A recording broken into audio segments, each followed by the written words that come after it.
Well, good morning, everybody. This is Jeremiah. We are having a fantastic webinar for you. And if you are running alongside a really cool virtual machine, you are parallel to it. So, okay, all right, anyway, that's what we're talking. We're going to talk about parallels, which is what we run here in the office. We're an all Mac office. And so we really like parallels, and we got some good experience to share with it. I got some housekeeping items for you. Yes, there is a raffle at the end of this webinar. Raffle, raffle, raffle.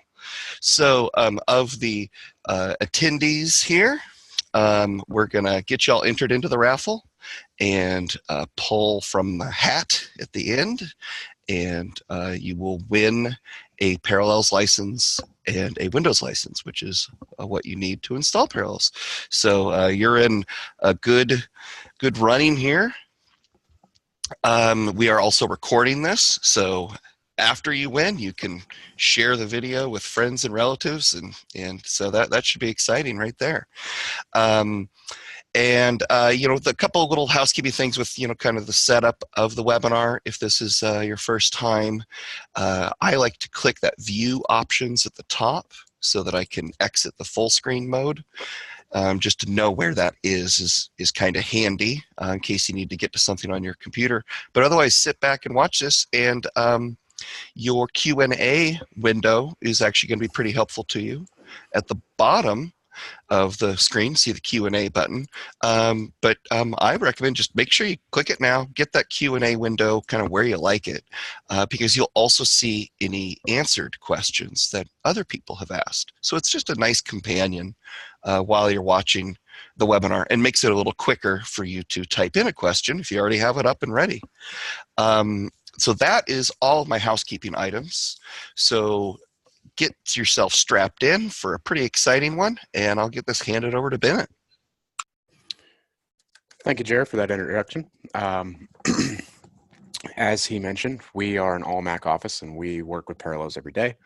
So we have a lot of experience with it. I mean, there's quite a few options out there for virtualization, but this is just one that we prefer. So let's go ahead and dive on in. All right, this is my ugly mug. You've probably seen it a few times by now, and you will probably see it a few times more. For today's winding road of knowledge, this is what we're going to cover in the video. First, we're going to take a look at what is Parallels.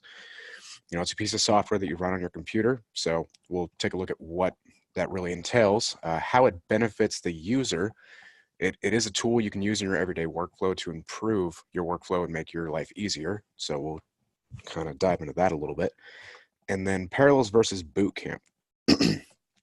Like I said, Parallels is a piece of software that you load on your machine, third-party thing, versus Boot Camp, which is going to be included with a Mac. So we'll take a look at a few of the pros and cons of both of those. Hardware recommendations, I'm pretty sure this has come up in most of the webinars I've done because it's a hot topic.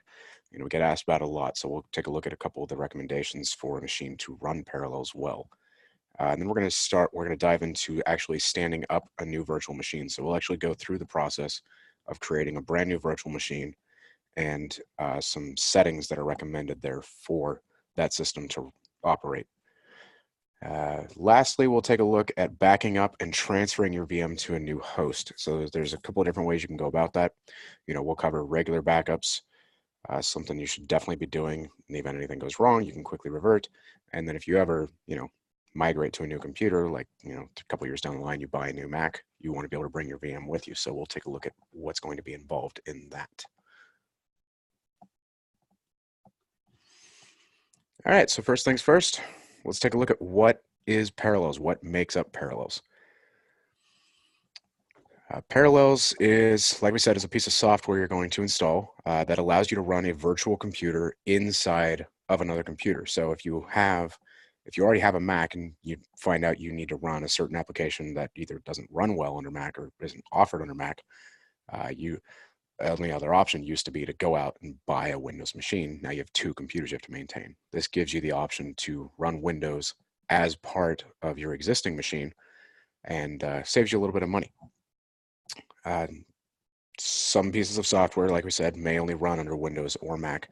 So virtualization goes both ways. You could virtualize Mac running under Windows or Windows running under Mac, which gives you the option to avoid buying unnecessary hardware.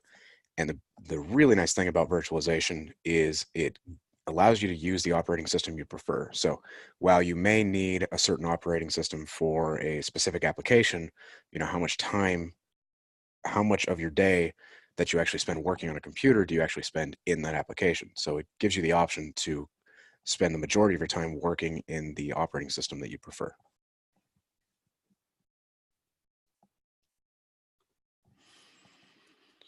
All right, so how can Parallels benefit the user? You know, why would you really want to do this?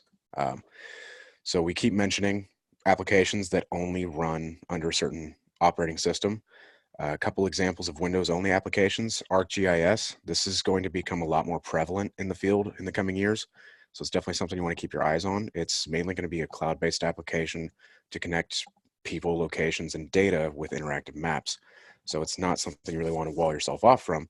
And running a virtual Windows machine gives you that ability. FXCAD, our own flavor of AutoCAD. Now, this is only available under Windows as well. So if you work with Macs, you're going to need a Windows machine to use FXCAD. Applications that currently are running better under Windows, in our opinion, this is just what we personally feel here in the office, both SketchUp and Rhino for 3D design. We all use that predominantly in our VMs. There are Mac versions available. We just have found that they tend to perform a little bit better under Windows. And again, this circles back, you know, you get to still work primarily in your OS of choice. So you don't have to, you know, relearn an entire system just because you have to use a specific application. And since you're virtualizing your machine, when it comes time to upgrade your computer, you don't have to upgrade two systems. You upgrade the one computer and bring your VM along with you, and it just gets to piggyback off of all that nice hardware upgrade.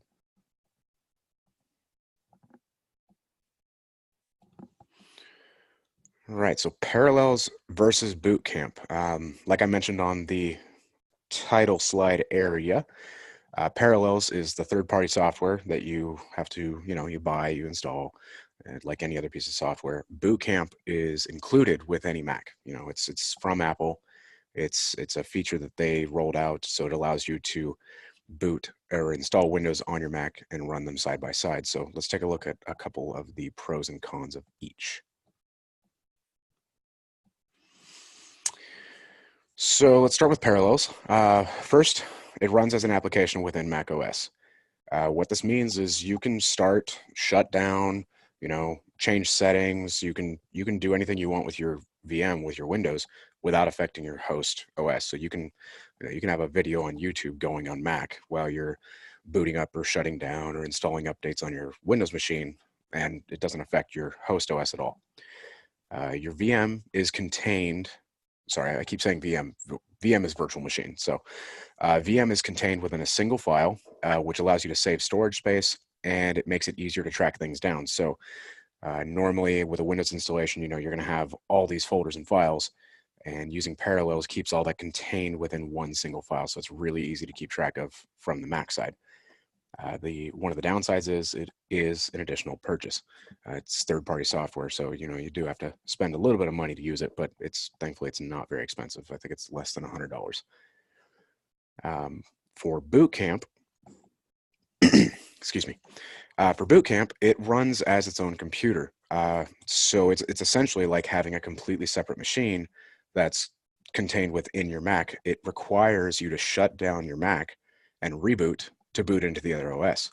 So if you need to work on something in Windows for a little bit, you got to stop whatever you're doing on Mac, shut it down, boot into Windows, and then continue about your day, and vice versa for if you have to do something in Mac. So it is free, which is awesome. It's included with your Mac, but it does have its caveats. It shares your host computer's hard drive. So say you have a 500 gigabyte hard drive in your Mac and you decide to use Boot Camp, you have to pick a number, say it's 50 gigs, 100 gigs, 200 gigs, you know, whatever you want to give to the Windows side, and you have to immediately lop that off of your available space for your Mac. So you do take a little bit of a hit on being on the available space that you're going to have from the Mac side at the time you create your VM or your virtual Windows machine. Sharing between Mac OS and Windows when you're doing this, again, you've got trade-offs going both ways. Parallels is going to piggyback off of all of your Mac's existing drivers. So if you have, a USB mouse, printer, gamepad, whatever you have plugged into your Mac, it's going to share that existing driver over to Windows. It basically just ports it. You can share specific folders like your downloads, documents folders. You can create custom folders, and any of the data that's available on the Mac side is immediately going to be available on the Windows side. So you can see it in real time. So if you downloaded something on Windows and it goes in your downloads folder, you'll see that immediately in your downloads folder on the Mac side, and you can access it from both. So it makes moving between them really easy. You don't have to, you don't have to have something in multiple locations. It's all just there. For Boot Camp, you have to find dedicated, it's treated as its own computer. So you're gonna have to find dedicated drivers for your printer. Any USB peripherals, anything like that, you're actually gonna have to download and install the drivers for them. As it is a separate hard drive, copying files from one OS, wow, I'm doing that a lot. As it is a separate computer, you have to copy your files from one hard drive to the other. And the tricky part is Mac cannot natively write to the formatting that Windows uses, and vice versa for Windows. So for either one to go back and forth, you either have to install a third-party plugin or software to be able to write to each other, or you need to copy the data to a universally formatted external drive or some other medium that both can read and write to. So like a USB drive or a flash drive or something like that.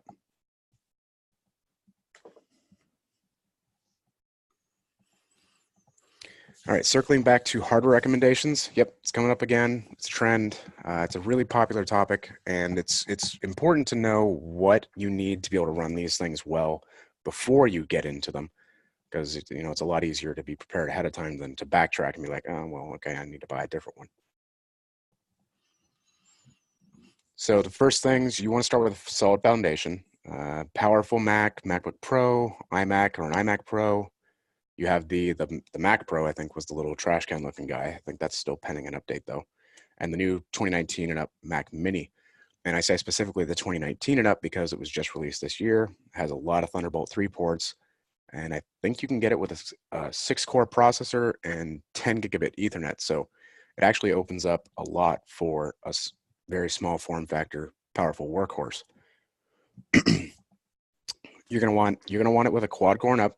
A lot of the newer Macs are available with 6 cores. So if it's a very minimal upgrade on most of them, if that's something you're looking into, I'd recommend it. The dedicated video card with 2 gigabytes of onboard memory or higher, 8 gigabytes of RAM minimum, 16 gigs recommended, because remember, when you're running this VM, you're going to have to lop some of that off for the other operating system. And probably the most important one is going to be an SSD, solid state drive. You can run a VM on a standard hard drive, but it's going to be slow.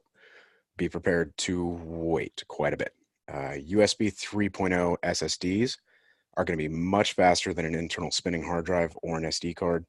And I specifically say SD cards because a lot of Macs have or used to have an SD card slot. And it's an easy way to upgrade your internal storage. You just pop an SD card in there and you forget about it. It just stays in the computer. But these guys read and write it. A high-end one is around 100 megabytes a second. And your internal spinner drive is about twice that. So if your spinner's already slow, that's going to cut that performance in half. Just a real quick external SSD example. You have USB 3.0 external drives. These are going to be compatible with any computer that has USB 3.0 ports. One that we really like is the Samsung T5. You can get a 1 terabyte for about $170 currently, and it reads and writes at 540 megabits. That's more than double what a regular spinner hard drive is going to do. So even though it's an external USB drive, they are really fast. There's lots of them out there, lots of options, SanDisk, Samsung, either one you go with, you really can't go wrong. As you can see in the photo, they are very small. that's an AirPod next to it. Like, they are tiny, very, very easy to take with you. That would really just let you have just any number of VMs, right? It's just, I mean, you could have this massive GIS VM with this huge multi 100 GB thing that you're working on, and it's just on one of those, right? Oh yeah, absolutely. And if you have, a dedicated, if you don't have a laptop and you're working off of desktops and you have one at home and one at work, this also makes it really easy to have your VM with you everywhere you go, because you just keep it on the external drive and you boot and load it off of that. So when you're ready to go, you just pop this guy in your bag and your whole computer goes with you. It's definitely like what we do. Like you've got a handful of these over there that we have for just our different setup VMs, right? And we Hmm. have like a whole just dozens of them, so it's really easy for us to just restore and copy and all that. Exactly. Yeah, I keep all of my VMs on an external drive like this, so that if I need to do something from home or when I'm on the road or something, I have everything I need with me. Moving away from USB 3, Thunderbolt 3 is the newer connection type from Apple. It's much faster, but it's only going to be compatible with Thunderbolt 3 equipped systems. This example here, the Samsung X5, is one of the newest ones on the market. It is pricey at $447. It's significantly more expensive than the USB 3 counterparts, but the read and write performance is just off the charts. It's it's insanely fast, but for 75% of people, you'll never notice that performance difference. I mean, unless you're editing 4 or 5K video for 8 hours a day, the T5 is going to be more than you need, especially for parallels. It's more than adequate.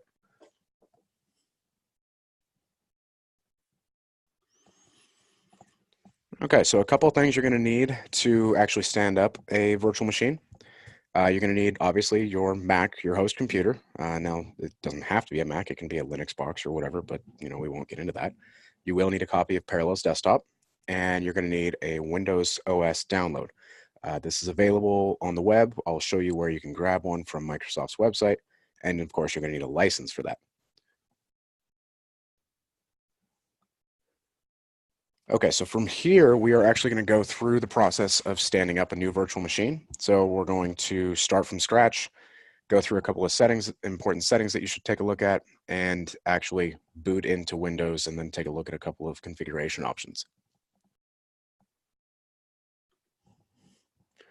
Couple of key important Parallels settings I want to mention before we dive in. Out of the box, Parallels is going to take half of each hardware category. So that means if you have a quad-core processor, Parallels is going to assign 2 of those cores to the virtual machine.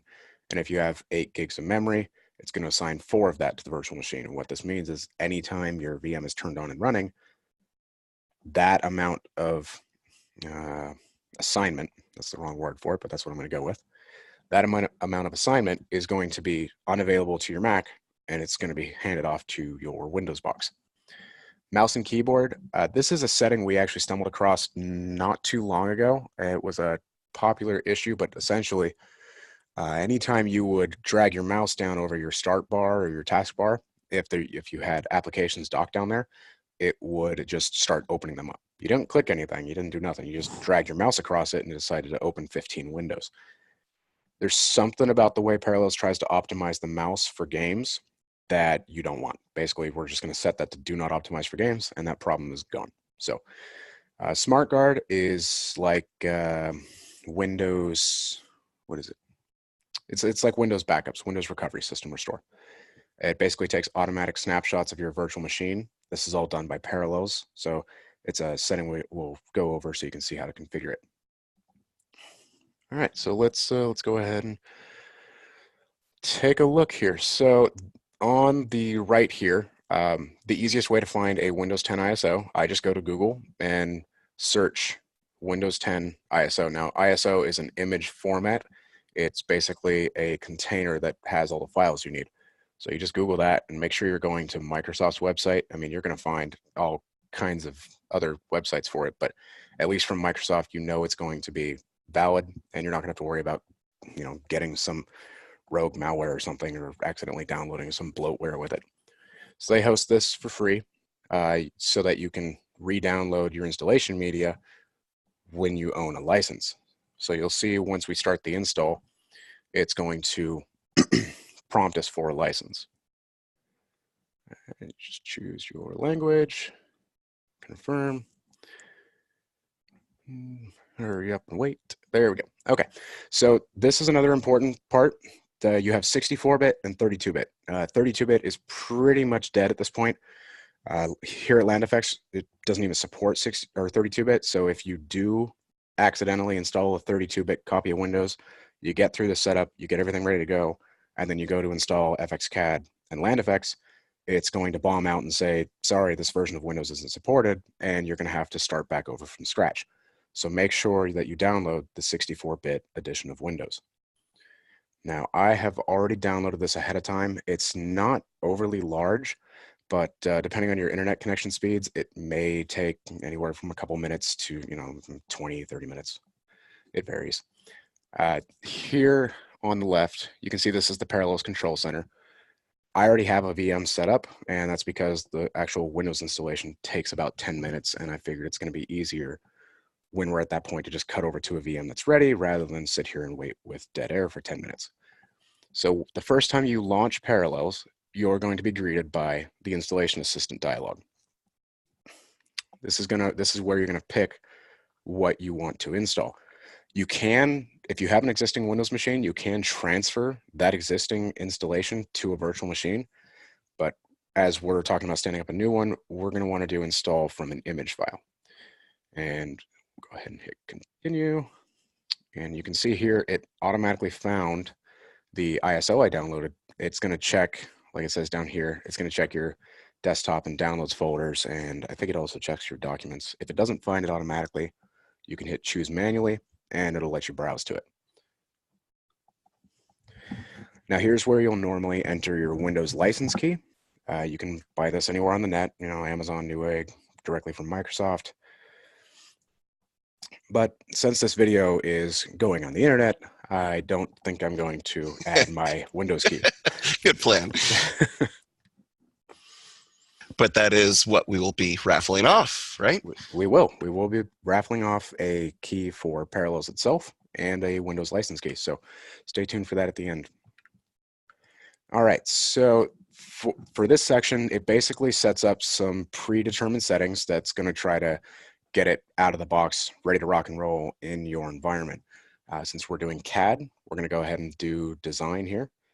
And you can set it to any of these you want, but it's just going to make your life easier if you go ahead and try to get it set for what you're going to be using it for right off the bat.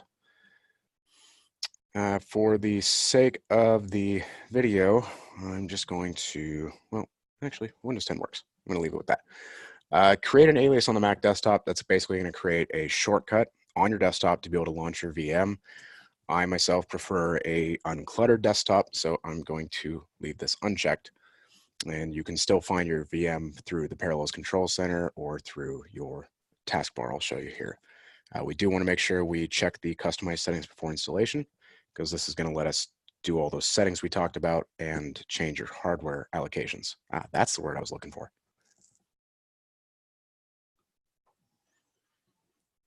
Okay, so anytime you go to change settings in your VM, this is the window you're going to be greeted by. You can see here we're pre-configured for CAD. The name that we set, air quotes, before is going to be here, and you can change this at any time. Down here, you'll see total size. Now, what this is like I said, your VM is going to be contained in a single file, so it grows as you use it. So right now, my VM is only going to be taking up 2.2 megabytes of my Mac's hard drive.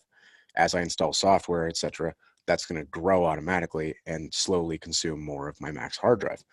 Now, if I uninstall stuff from my Windows machine, this reclaimable section is going to go up. And what that means is the VM file is still going to be, X size large, but because Windows itself is using less space, I can come in here when the VM is shut down, hit reclaim, and it's going to shrink that VM back down.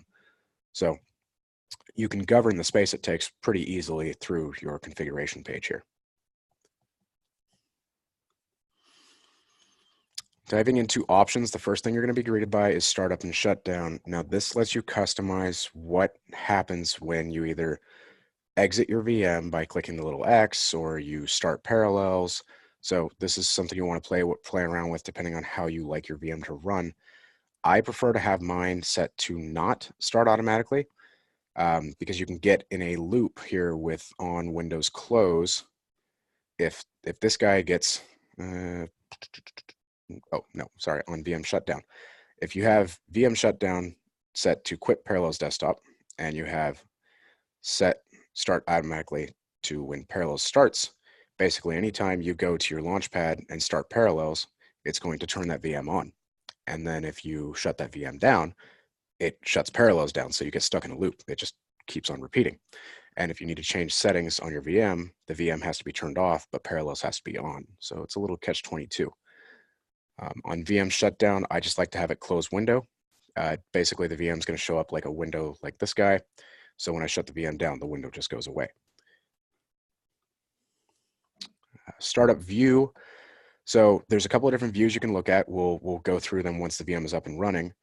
I leave it on same as last time because one VM I may want in full screen, one VM I may want windowed. Depends on what I'm using that VM for. So I just leave it on same as last time. That way, anytime I fire that VM up, it just goes right back to what I was using. On Mac shutdown, so if you have your VM running and you shut your Mac down, this is going to suspend the VM, and basically that puts it to sleep so that the next time you turn the VM on, it goes right back to where you were. All your windows are open, your application is open. It's like putting your Windows box in hibernation. And then on Windows close is essentially if you were to go up and hit the X on the window dialog, this is the action it's going to take. You can either hibernate, shut down. Force to stop is like unplugging the computer. So wouldn't recommend that one unless you have copies of your VM because that's how you corrupt data. Okay. For optimizations, this is what allows your Mac to limit the resources you give to your VM. If you're on a less powerful system, maybe your resources aren't super abundant, you may have to come in here and change your resource usage. Now, one thing I do want to mention here is it's also going to limit the I/O access to your hard drive. And what that means is if you have a regular spinning hard drive, which is already going to be suffering a little bit, and you turn this on, it could make the VM act like you have a hardware issue. And if you don't remember that you came in here and set this resource limit, when you call somebody for support, they may diagnose the issue and say, oh yeah, you've got a hardware issue. You need to get your computer repaired, your host computer repaired, or replaced. So something to keep in mind there. I just leave this on no limit, and it flies away. All right, for sharing. Now this is what we talked about with having access to all of your folders from the Windows side. So like my documents folder, my downloads folder, out of the box, it's going to share your home folder. What your home folder is in Mac, let me go ahead and bring this guy over here. So your home folder on the Mac side is going to be everything that's contained in your user folder. So you've got your applications for Parallels. So any Windows applications are going to be in here, and like downloads, your library, movies, music, etc. So out of the box, Parallels is automatically going to grant Windows access to that, and I'll show you what that looks like once we're in the VM. You can do all disks. I wouldn't recommend that because it's basically going to give your VM blanket access to the Mac side. And if you ever, it is Windows, it can get a bug. If you ever get a bug and it has access to your entire Mac's hard drive, bad things may happen. So I don't recommend doing that one. You can also set custom folders. So what you can do here is you can go into, I set one up ahead of time. You can set up a test folder, or if you're actually going to use the machine, not a test folder, but you can add a folder to the sharing and it will share that specific folder. It's kind of like sharing a folder from a server. Any of these folders are going to show up under Windows as a mapped drive letter. So we'll take a look at that as well. Cloud folders, that's going to be my iCloud drive. And then any Mac volumes, it's going to automatically map to Windows. So that, like if I'm connected to a server share, that server share is going to be available on the Windows side as well. And then vice versa, you also have options to share Windows items back to the Mac side. Out of the box, you've got access to your Windows folder from Mac, and OneDrive, since that's built into Windows 10 now, it's enabled by default. You don't have to use it, but it's going to be on by default.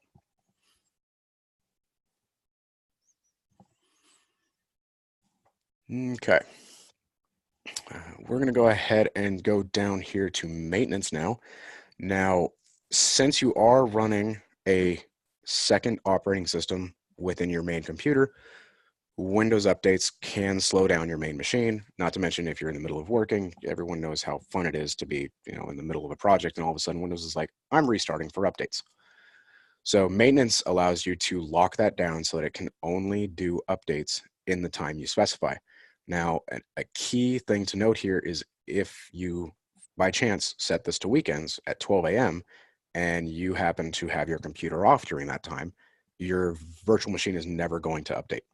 You're going to be missing out on any security updates, patches, hot fixes. So all of these exploits you hear about coming out these days, if you're not updating, you could be vulnerable. So I would highly recommend setting this for a time when maybe you are at lunch. So set this way, it's going to block Windows from doing updates unless it's a weekday and it's 12 p.m. and the computer happens to be on. So that's something you may want to enable. I'm going to leave that up to everyone else. So let's go ahead and move on to hardware here. Like I said, it's immediately going to take half of your available specs. So what I like to give Windows at least 4 cores because it allows me to run CAD or FX CAD while Windows is still doing its own thing in the background. It's indexing its drive, it's doing whatever Windows does, and I don't have to worry about it bogging down. Memory, I usually give it 8 gigs. You can give it 4 gigs, 2 gigs, whatever you assign to it. You can change this later. The VM just has to be shut down and you have to go back into configuration, which you can get to through Control Center. You just hit the little gear icon. For graphics, memory, just go ahead and leave that on auto. It'll allow it to automatically either add or remove memory as it needs it, which is totally fine. For your resolution, this is really going to depend on what version of CAD you're using. If you're using 2019 or 2020, go ahead and set this for best for Retina display. That's going to give you the highest resolution. It's going to look really nice and crisp. But if you're using 2018 and below, go ahead and leave this on scaled because those versions of CAD don't support high DPI very well. Mouse and keyboard, again, out of the box, this is going to be on auto detect for games. Make sure you change this to do not optimize for games. We do not want that. It's really annoying when you're trying to open a drawing and you just happen to move your mouse cursor down to the bottom of your taskbar and now you have 17 FX CAD windows open, which is fun. Shared printers, out of the box, it's going to share your Mac printers with Windows 10. So any printers you have on your Mac side automatically going to go across. You can spend quite a bit of time digging through here. We're not going to worry about it too much. Network, sound and camera, you're okay leaving most of this at its default setting. Hard drive here, default size is going to be 256. Now, this doesn't mean that it's going to take up 256 gigs of your Mac.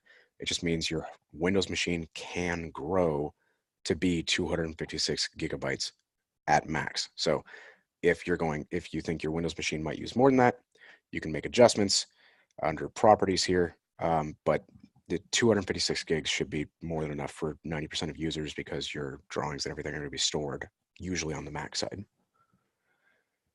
And then for backup, so this is the smart guard we talked about. This is going to set up automatic snapshots of your VM, little system restore points, so that if you play around in the registry, you download a piece of software you're not sure about, and it happens to break your virtual machine, you can come back to your snapshot, and it basically just brings you right back to that previous point. This all runs automatically. It'll pop up and notify you when it's going to run, so you can say either skip or create. It just takes a couple of seconds depending on the size of your VM, and we'll run through a sample snapshot here in a little bit. Now, by default, if you use Time Machine, it will back up your VM. because it's stored in your user folder. I have added my Parallels folder to my Time Machine exclusions list because my Parallels folder is very, very large, and I manually back it up. Like I said, I have it stored on an external drive. So I do not include that in my Time Machine backups because I have that backed up elsewhere. All right, so let's go ahead.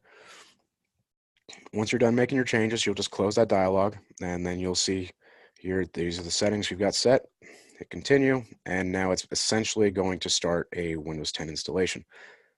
We aren't going to run through all of this, but I will show you one option, because once you start this installation, that image file basically has every Windows version. It's gonna ask you to choose the Windows version that corresponds to your license. At the end of the raffle, we are raffling off a Windows 10 Home license. The main difference between Home and Pro is that Pro includes a Windows Remote Desktop and allows you to add the machine to a domain. 99% of people that are going to be running a virtual machine on their Mac do not need their VM to be part of a domain. And you usually don't need Windows Remote Desktop because you're working predominantly from a Mac, and Mac has its own remote desktop. So you'll see here you have Windows 10 Home, single language, and essentially that just means this package has various languages included, so you can change it if you have to, Pro, etc. So if you're corresponding to the license we're raffling off, you're going to go ahead and hit Home and then Next. And then that'll run through the Windows installation process, which takes, I think I ran through it yesterday in about 8 minutes. But this VM we already have set up. So this is a fresh VM. It finished the Windows installation process, and then I shut it down. So once your machine is done installing and you start it up, you're going to be greeted by a display like this. And you can see here on the bottom right-hand corner, once that little notification dialog goes away, that I haven't activated Windows. Okay, Windows notifications are fun. All right, perfect. So let's see, what do we want to take a look at first? Let's take a look at views. So right now we are in a windowed view. You have your view button up here. I personally work predominantly in full screen because it means that my VM is here and it's really easy to keep track of it. I don't get lost. I know exactly what I'm doing on this display. You can change dependent on VM. So I could have one VM here in windowed mode, and I can have another VM in the background in full screen, and working back and forth. But that can get confusing quick. Another neat view mode is called coherence mode, and this basically makes your VM run in Mac like it's your Mac. So if I wanted to say browse to my start menu, you hit the little Parallels control icon guy, and if it wasn't any data, this is why I do not use coherence mode. It does work for a lot of users. Personally, I have found it to be a little bit buggy, so I prefer to stick in full screen. Let's try that one more time. I find it doesn't handle multiple monitors. And I think you have more than one monitor last I checked. I might have more than one, just maybe. Okay, well, that's not going to work. So we'll just move right on along. Essentially, oops. Uh-oh. Okay. So essentially, it makes the VM run like it's your Mac. So when you open an application, say I wanted to open FXCAD, for instance, it's going to open on your Mac like this browser window. It just shows up and everything still looks like you're running on your Mac, but it's firing from your VM. So it's really cool. But as Jeremiah said, it just doesn't really support multiple monitors very well. So that's something to think about. Let's go ahead and just drag this guy up a little bit. Yeah, I find like on mine, basically it likes one monitor. I find out which monitor it likes, and it's only on that monitor can I launch the start menu. And so just get used to that. So so on mine, I can only do the start menu on my left monitor, which ironically is the non-primary monitor. Yeah, whatever, I don't know. It kind of makes up its own mind. All right, so moving past views, if we go back to the view here, you'll see we have the home folder that's shared, and we can pull up our sharing settings. So back to options and sharing. So you can see for home folder, like I said, it's going to give you access to your home folder that's on your Mac. So you can create new folders, you can delete stuff, and you'll see that it popped up immediately. So your Windows machine has full read and write access to this directory, which makes it really easy to move stuff back and forth between them. Like I was saying earlier, if you have your drawings stored on your Mac side, you can access all of those from your VM directly without having to copy or move anything around. And then for the custom folders that you add, let's go ahead and just add that test share back. Okay, and then for permissions, you can give it read-only access, but that's, again, something you'll have to keep track of if you start doing that, and then you go to try to modify something, or if you're using drawings, for instance, and you work with CAD, CAD won't be able to save changes to that folder, so something to keep in mind. You'll see here that that test share is now mapped to a drive letter, so you don't have to go browsing around your network and doing all goofy kinds of looking around. It's right there, it's readily available. Makes it really nice to move back and forth between them. Let's see, sharing. Let's go ahead and let's turn on SmartGuard and fire a backup. It should pop up and ask us to create one here. We did. Oh, okay. Let's go ahead and shut her down. And Parallels will tell you when you make a change to a setting and the VM needs either to be off for that change to apply or has to be off to make that change, it'll pop up and tell you. Like if you go into hardware and try to change any of this while the VM is running, it's not going to let you. This will all be grayed out.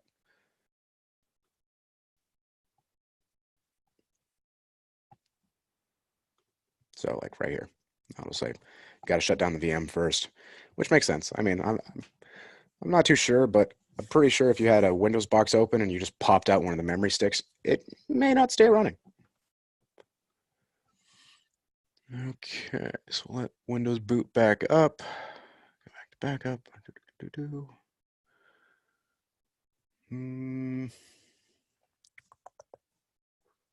Uh-huh. Well, I had it working yesterday. Anyways, it'll pop up here in a second asking if we want to create a snapshot. But essentially, anytime you start the VM, you have that periodic time frame you can set here. So you can set it, say you want to do a snapshot every 2 hours. It can do that. You're just going to end up with a lot of snapshots, and they do take up space. So down here where it says I need at least 25 gigs of free space, this is on the Mac side, by the way, you need at least 25.97 gigabytes of free space to use this feature in this configuration. So if I change this to 12 hours and tell it to keep 9 snapshots, you can see that that required disk space goes up. Yeah, I guess I've just never understood the snapshot thing. I mean, to me, I just make a copy of my whole PVM file if I want to do that. Exactly, which is what I do. So if you have your PVM file copied, it's essentially like a snapshot, but it's very large. So you basically have the entire VM size twice that you have to account for. Snapshots are like system restore, where if I was to go into registry editor in my VM right now and delete half of the tree, Windows probably is not going to boot back up successfully the next time I turn it on.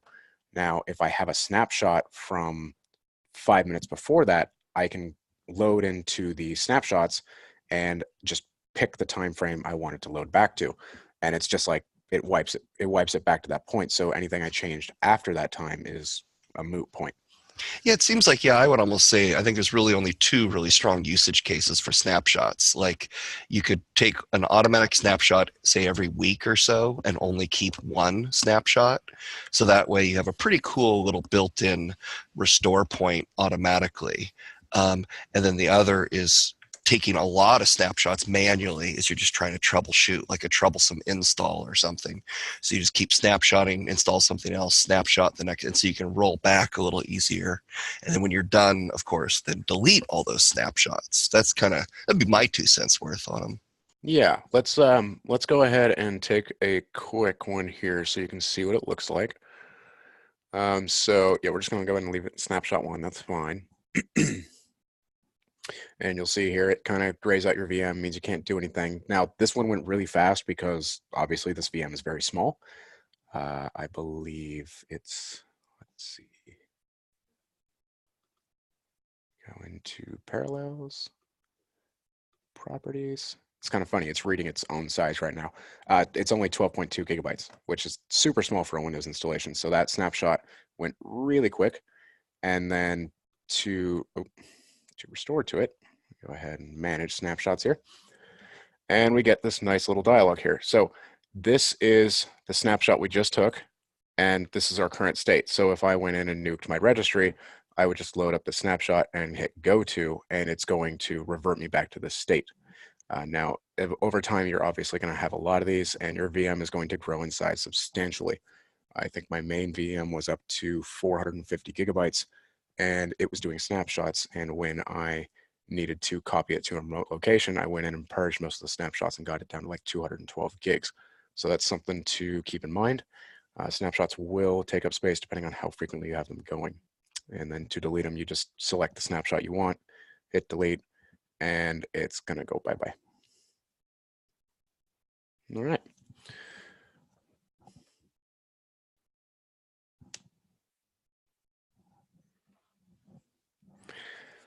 So that about wraps up the virtual machine configuration. There's not a whole lot more to do there. At that point, your VM is ready to rock and roll. For backing up or transferring your VM to a new host, super simple. Like we just talked about, your VM is that one PVM file that we just looked at. So if you're already backing up using Time Machine and you don't have Parallels excluded, that's going to be included in your backup by default. So that will be backed up along with your Time Machine backup. And if it's not, the default location is going to be your user folder, a Parallels folder, and then your VM.pvm file. And you can, of course, simply copy this file. If you're moving to a new system, like you bought a new Mac after a couple of years, and you use the migration assistant, that's obviously going to be brought along with your user folder, so you don't have to worry about it. But if you just want to copy the VM to another Mac, like you have a work desktop and a home desktop, you can copy that one PVM file to an external drive, like a flash drive, SD card, external hard drive, bring that to your other machine, paste that back into your Parallels folder, and then you'll just go to your control center, hit the little plus guy, and instead of create a new, you're just going to hit open, and then you'll browse to that .pvm file, hit open, and you're ready to rock and roll.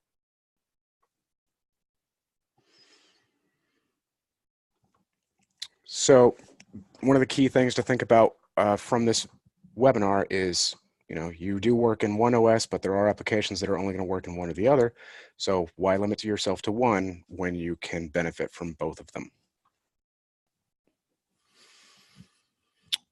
This is our glorious team here, and I'm sure you've spoken to most of us at some point or another, and I'm pretty sure we'll be talking to you at some point in the future. So if you have any questions or comments, you can always reach us at our main office line there, and then of course support@landfx.com. And I think I'm going to go ahead and hand this back over for the raffle now, unless you had any comments there, Jer. Yeah, well, maybe if anyone did have any quick questions, now is a great time, while we're still ready to show anything real quick. If anyone had a question, otherwise I see they're getting the raffle set up. So I thought, good time for questions first, but I don't see any questions coming in. So fine. All right. Well, we are going to switch over to the raffle. So live via satellite, I will get Shelby hooked up. All right. I don't hear her. There we go. Okay. Coming to you for live. Sorry, technical difficulties in the galaxy out here. But we are going to go ahead and give away that Windows 10 license as well as the Parallel Standard license. Before we pick our winner, I want to remind you who are watching that we do have our photo contests going on, and today is the last day to vote. So make sure to vote for those photos that you love, even those photos that you're like, great. But just go ahead and go check those out, okay? Now, crud, where did I put the names? I cannot find the names. Is it here? Oh no. Okay, oh God. Okay, now, from my magical space set, no. Stormtroopers, gotta fight them. Okay, let's see. And the winner is Colby Davidson. You are the winner of the licenses. So I'll go ahead and email you later this week to go ahead and figure out all the details, okay? Thanks again, guys, for watching, and check out our webinars weekly, okay? Well, fantastic. Look at that, everybody. Colby, congrats. Pretty cool. That's all we have. If you do have questions that you think of afterwards, of course, feel free to email us. Otherwise, everybody, have a great weekend.